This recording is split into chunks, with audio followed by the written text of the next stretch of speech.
नमस्कार, मैं हूं रत्ना और आप देख रहे हैं सी न्यूज़ भारत। रुख करते इस खबर की ओर। खबर हापुड़ से है, जहां सरस्वती महाराज अपने तय कार्यक्रम के अनुसार जनपद हापुड़ पहुंचे। हापुड़ सीमा में प्रवेश करते ही श्रद्धालुओं और सनातन धर्म प्रेमियों ने उनका फूल मालाओं और ढोल नगाड़ों के साथ भव्य स्वागत किया। इस दौरान चारों तरफ जय श्री राम और गौ माता की जय के नारे गूंज उठे। हापुड़ आगमन के बाद शंकराचार्य ने स्थानीय लोगों और संतों के साथ एक विशेष संवाद कार्यक्रम में भाग लिया।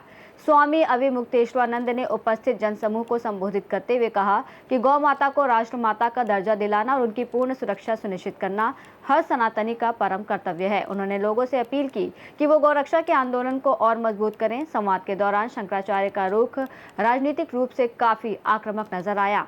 उन्होंने केंद्र और उत्तर प्रदेश की भाजपा सरकार पर वादों से मुकरने का आरोप लगाते हुए जमकर निशाना साधा। उन्होंने कहा कि सड़कों पर गौवंश कूड़ा खाने को मजबूर हैं और कत्ल खाने धड़ल्ले से चल रहे हैं। शंकराचार्य ने तीखे शब्दों का इस्तेमाल करते हुए भाजपा सरकार को गौ हत्यारी सरकार तक करार दे दिया। उन्होंने कहा कि गौ रक्षा के नाम पर केवल राजनीति की जा रही है, जबकि जमीनी हकीकत इसके बिल्कुल उलट है। इस दौरान स्वामी अविमुक्तेश्वरानंद ने और क्या कुछ कहा, सुनिए। माता के प्राण और उनकी प्रतिष्ठा की रक्षा के लिए नेताओं, पार्टियों, सरकारों से निराश होने के बाद मतदाता जनता के पास हम आए हैं। उनसे सीधे संवाद कर रहे हैं और उनको प्रेरित कर रहे हैं कि गौ माता की रक्षा के लिए आपका वोट सुनिश्चित होना चाहिए। बड़े उत्साह के साथ लोग उसको स्वीकार भी कर रहे हैं और इसी क्रम में 250 से अधिक विधानसभा क्षेत्रों से होते हुए हम हापुड़ विधानसभा में आए हैं और यहाँ भी लोगों से हमने संवाद किया है।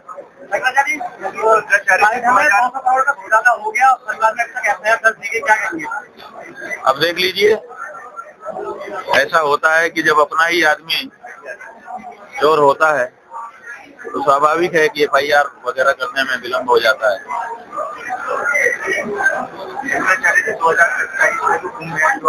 उसमें आपको तो मुख्यमंत्री है, मार्केट सीएम विशेष निमंत्रण दिया है। तो एक तरफ जो है दोनों प्रदेश में जो है भाजपा के मुख्यमंत्री है, एक तरफ आपको जो है अखिलेश यादव एक प्रदेश में दूसरी तरफ सम्मान किया।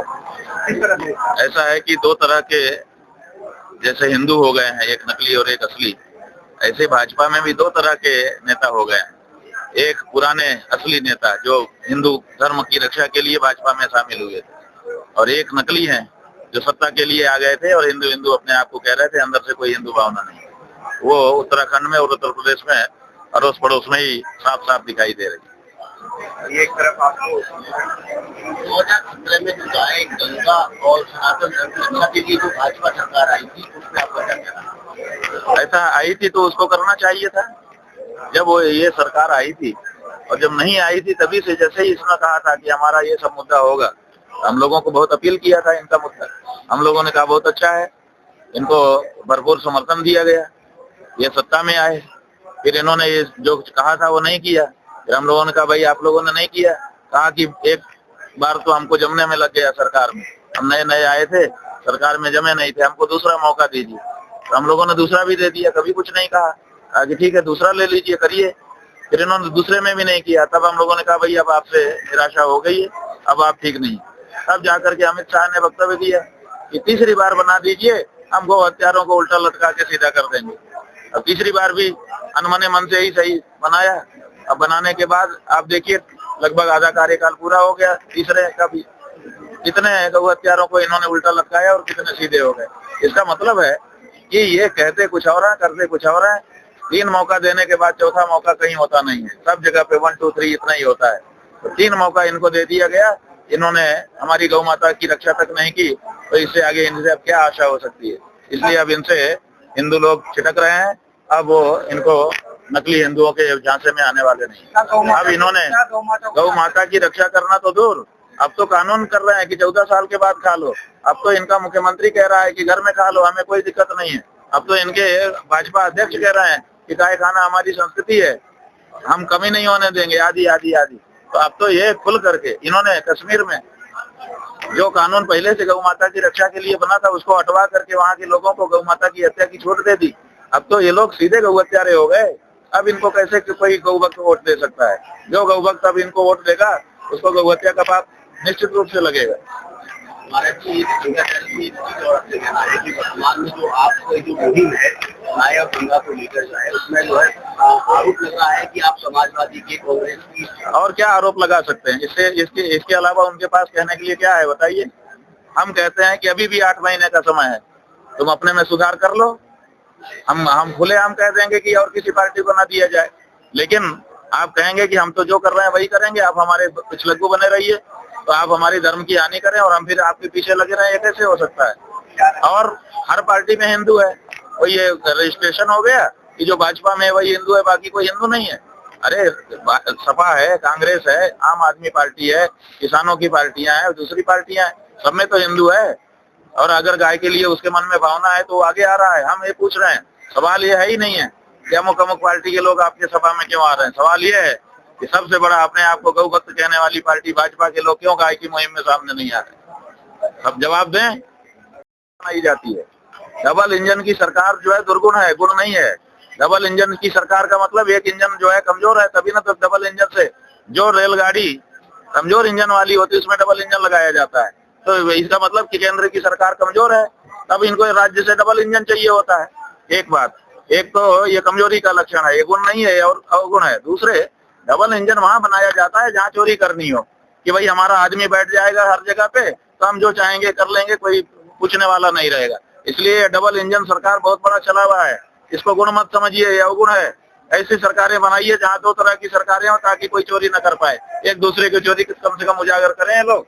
अगर एक ही लोग सब जगह पे होंगे फिर तो कोई किसी का उजागर ही नहीं करेगा। अयोध्या में क्या हो रहा है, वहाँ चढ़ावा चोरी हो गया, अब कोई किसी को नहीं बोल रहा है, सब एक दूसरे को बचा रहे हैं, दीपापोती कर रहे हैं। इसलिए डबल इंजन की सरकार बिल्कुल गलत है, जनता के हित में नहीं है। आगामी विधानसभा चुनाव में किसी सरकार हाँ, आगामी विधानसभा में जो उत्तर प्रदेश में चुनाव होने वाला है और भी साथ में राज्यों में होने वाला है, इसमें गौ माता की रक्षा की सरकार बनेगी।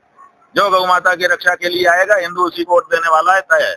आपके कितने जो है जनपदों में अभी तक हम 250 से ज्यादा विधानसभा क्षेत्रों में होकर के यहाँ पहुंचे हैं। लाखों लोगों से हमारा सीधा संवाद हुआ है और उन्होंने शपथ ली है, संकल्प लिया है कि हम गौ माता की रक्षा के लिए ही वोट करने वाले हैं। ये आपकी यात्रा राष्ट्रीय स्तर पर रहने वाली है या? ये मुद्दा राष्ट्रीय है, ये कोई एक गांव का एक घर का मुद्दा नहीं है, ये किसी प्रदेश का मुद्दा नहीं है, ये तो पूरे भारत का मुद्दा है और पूरे भारत में ही अभियान हमारा चल रहा है। हम पहले शंकराचार्य हैं जो गाय माता के मुद्दे पर 36 प्रदेश में जाके आ गए। हर जगह पे हमारा अभियान चल रहा है।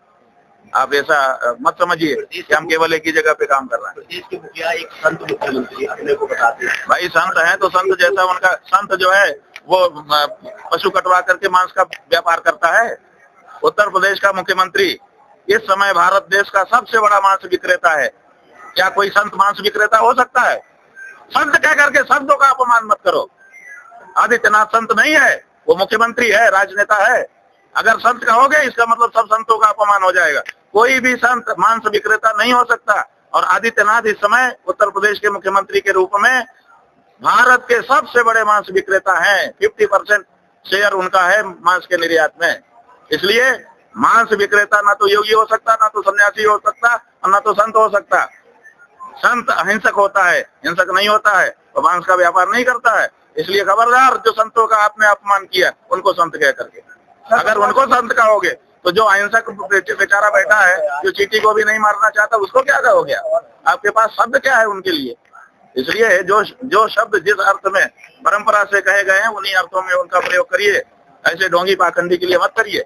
गौ माता को राष्ट्रीय महत्व बनाने के लिए भाजपा सरकार को उखाड़ करना पड़ेगा। अरे भाई, जो भी हमारी इस मांग को नहीं मानेगा उसको तो उखाड़ना ही पड़ेगा।